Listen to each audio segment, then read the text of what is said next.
the circumscription by the U.S. Forest Service and National Park Service, and definitely the Bureau of Indian Affairs. And so, spending time in this region, I learned deeply about the socio-ecological effects of indigenous as well as capitalist ontologies.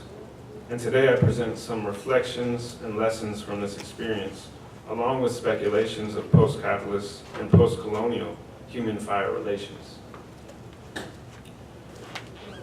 In the past 2 years, wildfires in California have captured the media spotlight, as the size of wildfires were much larger than in the preceding decade and caused an unprecedented loss of life and property. And this is just the extent of those fires in 2017.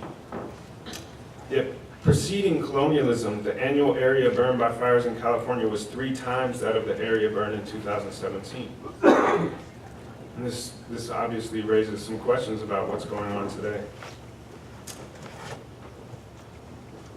California Indians purposefully burn their lands for ceremony, subsistence, and material culture under less extreme weather conditions.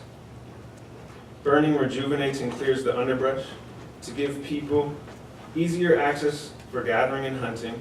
It eliminates pests and foods that are fundamental to the subsistence economy, like acorns, down here on the bottom left and top left. And it initiates strong regrowth in plants used for basketry. As you can see, these women are holding and create baskets that are fundamental to culture. Indigenous cultures and economies are enhanced by fire in innumerable ways, and thus fire was used profusely and at short intervals, creating lasting socio-ecological effects on the landscape. Intentional burning has the added benefit of removing herbaceous and woody fuels, which limits the spread of unintentional or lightning spark wildfires, protecting homes and communities. Worldwide, there is strong evidence that frequent and patchy indigenous burning regimes, like in these 2 maps, buffer the spread of fire, creating smaller fire sizes compared to fire regimes in their absence. And just to be clear, these are recent. This is the reemergence of indigenous burning in the western desert of Australia, and you can just see how patchy and smaller the fires are compared to in these 2 slides here, or these 2 images, B and D in the lower right-hand corner, which is just in the absence or the removal, really, of indigenous peoples in this part of Australia. But it provides a really important opportunity to evaluate how humans can really buffer the size of fires.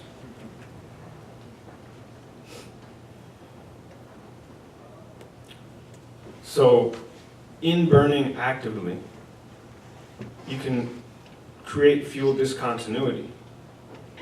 And in this way, California Indians believe that the restoration of their burning regimes, which are currently referred to as cultural fires or burns, will support resiliency to unpredictable wild behavior under a changing climate, as well as socioeconomic resiliency by integrating non-capitalist livelihood pathways. In addition, Western scientists and foresters have now begun to promote prescribed burning to reduce understory fuels and wildlife severity, which can aid indigenous efforts currently. But certainly, ongoing neoliberal policies generate large-scale obstructions to scaling this practice across the state and in the American West. Settler colonialism in California was motivated by capitalist values that enslaved, killed, and removed California Indians to intensify the appropriation of non-human resources. The Spanish enacted fire exclusion policies in the 18th century to control native communities near their missions. And in the late 19th and 20th centuries, Western foresters and conservationists expanded fire exclusion policies to the entire state. Foresters believed that burning threatened the regeneration of small trees and the future of their commodity, while conservationists like Muir and Leopold believed the removal of indigenous activity would preserve the beauty and grandeur of the land, like Yosemite. The racism of social progressivist values lay at the heart of fire exclusion, as burning to reduce fuel loading in forests by some timber companies was derogatorily referred to as Paiute burning, which is the name of a tribe in eastern California and Nevada. This attitude was exemplified by Henry Graves, the second U.S. Forest Service chief, who stated that popular belief favors that the Indians conducted a systematic plan of protection by forest burning. The wisdom and foresight necessary to conceive of such a system are inconsistent with the relatively low stage of cultural development which the Aboriginal tribes of the California mountains had reached.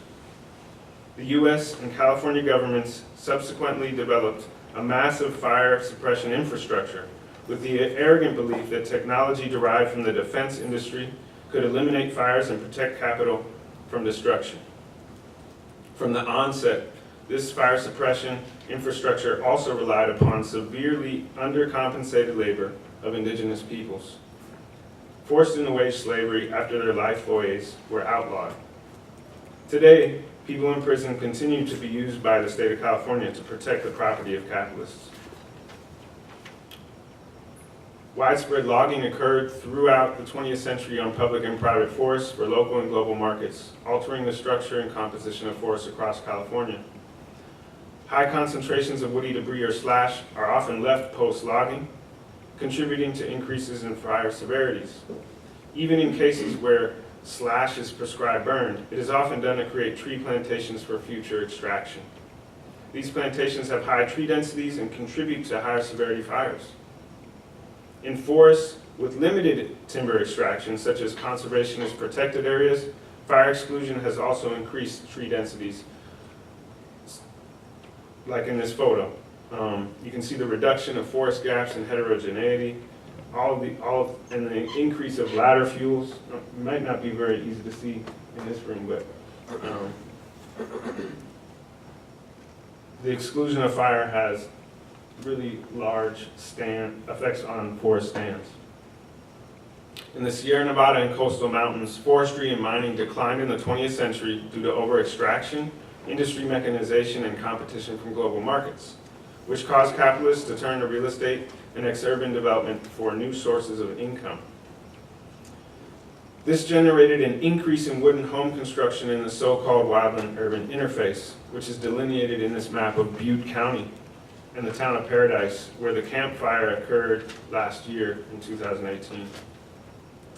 Early preservationists and railroad companies had promoted consumptive and aesthetic uses of rural California since the beginning of the settler colonial project. But with the development of urban spaces depauperate of biodiversity, markets expanded for the consumption of an ornamental nature for vacationers and retirees. The demand for ex-urban homes was influenced by the racism of white urban flight, as well as the incredible accumulation of wealth associated with U.S. imperialism, which enabled the white middle class to grow and purchase second or primary homes where nature in the country could be more easily consumed. This sustained or grew rural economies where extractive industries downsized. Organizing property ownership and thus communities through the real estate market fosters the frequent fluctuation of individuals with potentially divergent interests, financial means, and fire and land management knowledge.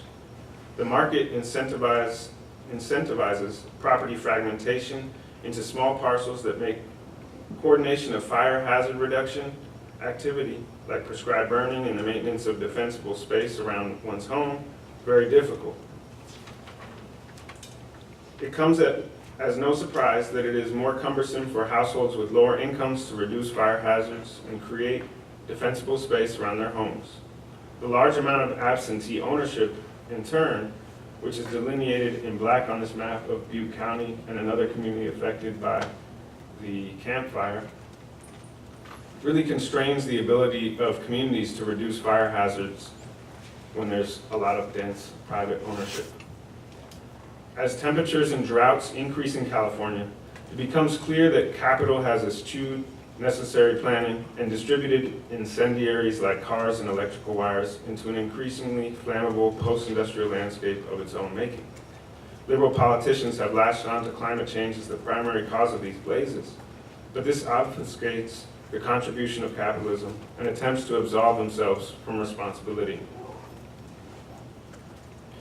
The U.S. Forest Service and CAL FIRE, which is the main state agency that regulates fire in California, now rhetorically embrace prescribed burning after many years of opposing the practice. The Healthy Forest Act of 2003 and the National Fire Plan of 2001 created federal support for burning, and CAL FIRE has recently increased its prescribed burning mandates. However, at the federal level, funding for these preventative efforts is decreasing, and the scale of investment within state and federal agencies pales in comparison to growing fire suppression budgets. This data is from the Forest Service. Restoring the ecological functionality of forests requires tremendous preparation before safe, controlled burning can occur. Dense stands of small trees need to be removed, but economies of scale typically make restoration forestry unprofitable. Are politicians willing to subsidize prescribed burning and ecological restoration at this neoliberal moment? Even with increased investment, the regulatory milieu remains quite cumbersome to prescribing cultural burning, and agencies and private property owners are often hesitant to burn due to liability fears associated with potential escape fires. Property owners must acquire smoke and burn permits from the state, and if you receive the state's support to conduct a burn, you must undergo an intensive and lengthy environmental assessment process. Within the Forest Service, decisions to burn are often incumbent on approvals from bureaucrats at multiple levels and how much of the year's budget was spent on wildfire suppression.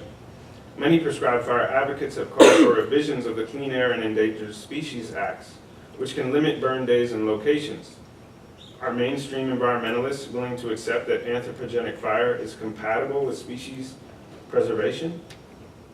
In addition to these constraints, in the past 2 years, while large wildfires are burning in other parts of California, prescribed burning is put on hold elsewhere because CAL FIRE and the Forest Service sent all contingency fire engines to support suppression efforts, despite excellent conditions for prescribed burning in the northwest of California.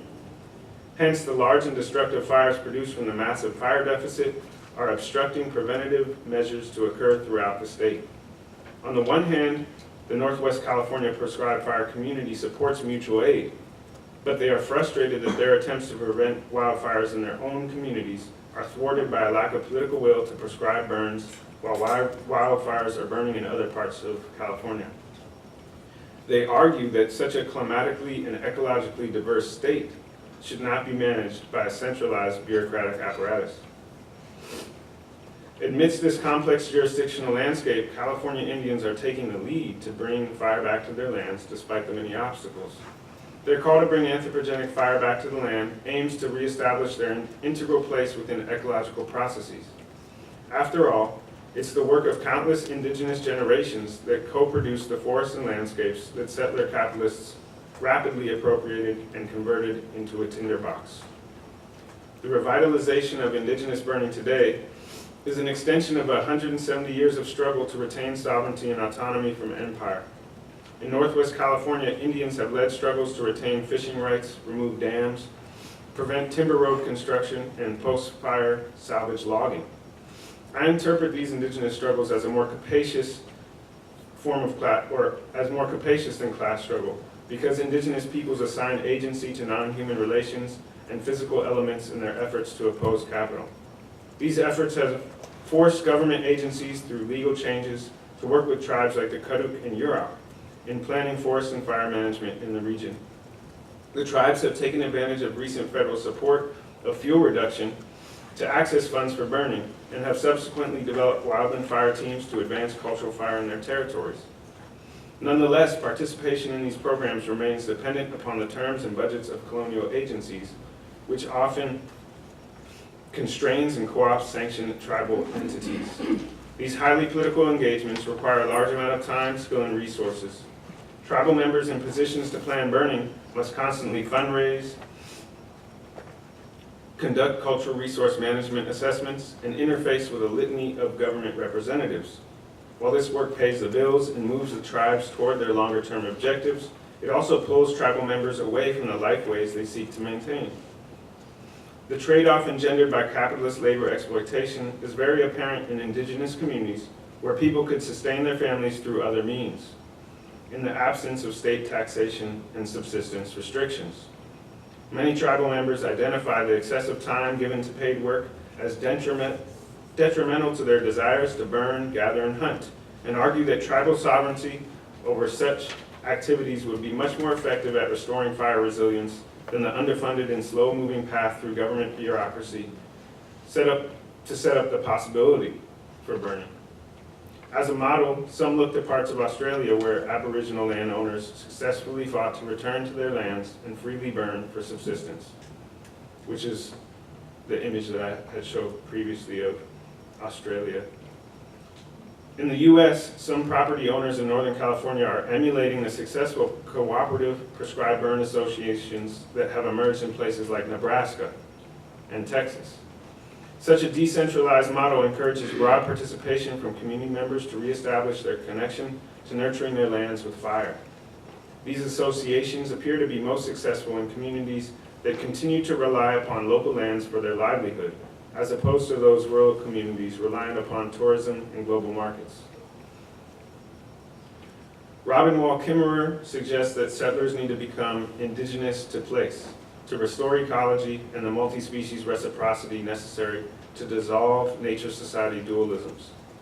The Kaduk-Yurok model encourages settlers to restore ecology as accomplices alongside indigenous peoples by learning to subsist from the lands and waters they seek to protect, while respecting and restoring indigenous property regimes ignored by capital and colonialism.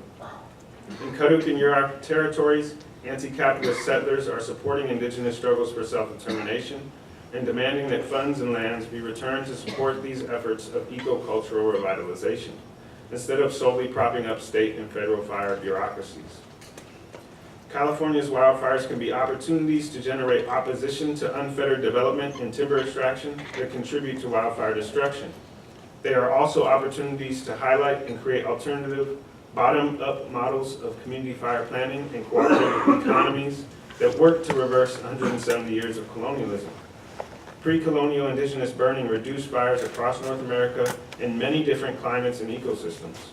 Hence, if California's climate becomes drier, disaster and catastrophe are not inevitable. So say many California Indians I work with. Shifts in settlement patterns and burning practices will be critical in regenerating resiliency alongside the dismantling of capitalist ontologies. Thank you very much, and I look forward to any questions.